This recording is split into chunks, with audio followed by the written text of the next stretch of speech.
בעזרת השם, לכל ישראל ce matin, Louis Nishmat, Meir El-Keslassi, Bar Mesodi. La Gemara ce matin, Betsa, la page 15b. La Gemara va parler ce matin du concept qu'on appelle Eruv Tafshilim. Et la Gemara va expliquer le concept, qu'est-ce que c'est Eruv Tafshilim. Tout d'abord, dit la Gemara, Mena Hanemele, Amar Shmuel, Damar Kera, Zachor et Yom HaShabbat le Kadesho. La Torah dit, rappelle-toi du jour de Shabbat pour le sanctifier. Quand on dit rappelle-toi, ça veut dire qu'il y a un risque d'oubli. Est-ce que tu peux oublier Shabbat? Ça vient une fois par semaine. Pourquoi on dit Zachor et Yom HaShabbat le Kadesho? Dit la Gemara, Zochrehu me'acher sheba la'ashkicho. Il y a des situations où tu peux oublier le Shabbat. L'honneur du Shabbat, plutôt. C'est quelle situation? Où la fête, elle tombe jeudi, vendredi. Vendredi soir, la fête se termine et le Shabbat commence.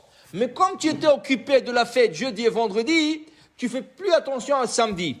Et on va voir de quel niveau? Du niveau du manger, par exemple. Par exemple, la fête, tu as bien mangé, et là, tu as plus la force. Plus pour Shabbat, tu dis, je suis fatigué, je vais plus. Alors, ça veut dire que tu oublies le Shabbat. Tu as mis l'accent sur la fête, jeudi, vendredi. Selon Amar Rava il dit, pourquoi on dit Zachor et Yom Shabbat et Kadesho? Chez Kedesh Ivror Mana Yafa le Shabbat ou Mana Yafa le Yom Tov. Afin que, qu'on prépare de délicieux mets pour le Shabbat, mais des délicieux mets aussi pour Yom Tov. Qui veut dire, d'abord c'est Yom Tov. Jeudi, vendredi, c'est Yom Tov. Tu as préparé du bon manger. Mais n'oublie pas de préparer du bon manger pour le Shabbat. Alors, comment on fait pour ne pas oublier le Shabbat ou pour préparer pour le Shabbat? On fait ce qu'on appelle Eruv Tafshilim. Qu'est-ce que c'est Eruv Tafshilim? On n'a pas le droit de cuisiner d'un Yom Tov à un autre. Par exemple, jeudi, je ne peux pas cuisiner pour vendredi. Jeudi, c'est le premier jour de la fête. Vendredi, c'est le deuxième jour de la fête. Je n'ai pas le droit de cuisiner jeudi pour vendredi. Okay? Jeudi soir, je peux. Pourquoi? Parce que jeudi soir, c'est déjà vendredi. Mais jeudi matin ou après-midi, je n'ai pas le droit de cuisiner pour vendredi. Okay? Maintenant, si on ne peut pas faire d'un Yom Tov à un deuxième, à plus forte raison qu'on ne peut pas préparer du Yom Tov à Shabbat. Alors, quand la fête, elle tombe jeudi, vendredi, et vendredi soir, c'est Shabbat, tu as besoin de préparer ton Shabbat là. Tu as besoin de faire le manger du Shabbat. Tu as besoin de préparer la dafina. Tu ne peux pas. Tu n'as pas le droit. Parce que c'est Yom Tov. Et Yom Tov ne peut pas préparer pour Shabbat. Tu ne peux pas commencer à préparer, mais tu peux terminer à préparer. Donc, si tu as commencé avant, tu peux terminer. Alors ça, c'est le concept de Iruv Tafshilim. Mais c'est Iruv, si on prend le mot littéralement. Iruv, les arev, mélange de mets. Mélange de plats. Qu'est-ce que tu mélanges? Tu mélanges le plat que tu as commencé à déjà cuisiner avec le plat que tu vas continuer à cuisiner. Ça veut dire, avant que la fête commence mercredi soir. Si la fête elle est jeudi, vendredi, alors la fête commence mercredi soir. Mercredi après-midi, tu prends des marmites de ta femme, un morceau ou de viande, ou de poulet, ou de poisson. 1, 2, 3. Okay? Il y en a qui prennent un œuf. Mais l'œuf, comme on a expliqué une fois déjà, l'œuf c'était à l'époque du Talmud où ils n'avaient pas de frigidaire. Alors il fallait choisir quelque chose qui ne va pas s'abîmer. Alors ils prenaient un œuf, parce qu'un œuf peut durer sans frigidaire. Mais en vérité, la beauté de la mitzvah, c'est de prendre quelque chose qui est cuit, poisson ou poulet ou viande. Tu prends ce morceau, avec un morceau, la Gemara ici elle dit, tu prends avec un challah. Là tu as à fouille, tu as quelque chose qui a été cuit dans le four et tu as quelque chose qui a été cuisiné sur le feu. Et là, avec le 2, tu fais une bracha. C'est comme si tu viens de commencer à cuisiner pour Shabbat.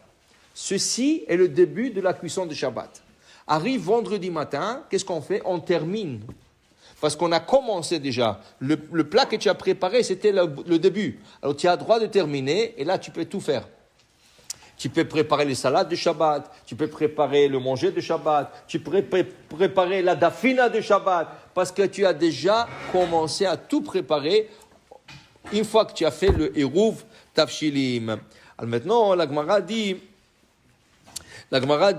que le Eruv Tafshilim, pas besoin d'être beaucoup. Kazaït, même si tu as rien que la taille d'une olive, ça veut dire 30 grammes, c'est suffisant pour dire que tu as commencé et le reste, tu vas terminer. Alors maintenant, si c'est le cas, la Gemara rapporte une histoire qu'il y avait à Oussamia, il y avait ce aveugle, qu'il était dans Beth Midrash, et Shmuel est rentré dans Beth Midrash, il l'a vu en train de triste.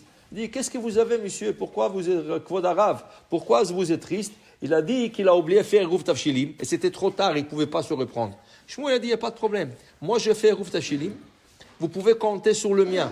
Et la Gemara rapporte ici qu'il y avait des rabbins qui faisaient les Eruv Tafshilim pour toute la ville. Par exemple, la Gemara dit que le père du Shmuel, il faisait le Eruv Tafshilim pour toute la ville de Nahardaa, une grande ville à Babylone, Nahardaa. Il disait que Rabbi Ami et Rabbi Assi faisaient le Eruv Tafshilim pour toute la ville de Tveria. Okay? Alors il lui a dit, Shmuel, oh, cet aveugle, ne soyez pas triste. Moi je fais le Eruv, comptez sur mon Eruv. Très bon. Dit la Gemara, l'année d'après, le même chose, Shmuel il rentre dans Beth Midrash, qui trouve l'aveugle. Il est triste encore. Il dit, qu'est-ce qu'il y a? Il dit, j'ai oublié de faire le Eruv Tafshilim. Il dit, non, là vous exagérez. La première fois, je vous ai donné un compte, mais chaque fois vous allez compter sur le mien, qui veut dire que tu ne peux pas compter que le rabbin il fasse le Eruv et tu comptes sur le rabbin. Tu peux compter pour une fois dans le cas d'oubli. Si tu as oublié, tu peux compter le Eruv du rabbin. Mais à chaque fête, Pesach, Shavuot, Sukkot, quand ça tombe, c'est pas toujours qu'on a fait Eruv Tafshilim. Eruv Tafshilim, c'est seulement si la fête elle tombe jeudi, vendredi. À chaque fois, tu peux pas. Tu peux une fois, deux fois, mais pas chaque fois. C'est une mitzvah que chacun se fasse son propre Eruv Tafshilim et à la fin, on le mange. Quand on le mange pendant le Shabbat, dans la Souda Shlishit. Ou à midi, le Shabbat, Ken. Pourquoi? On a fait une mitzvah.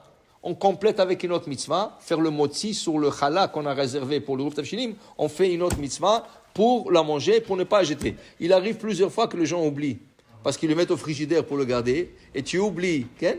Si tu peux le manger, t'avoir alecha bracha. Mais l'essentiel, c'est qu'il y avait le Eruv. Baruch Adonai Le'olam. Amen. Amen.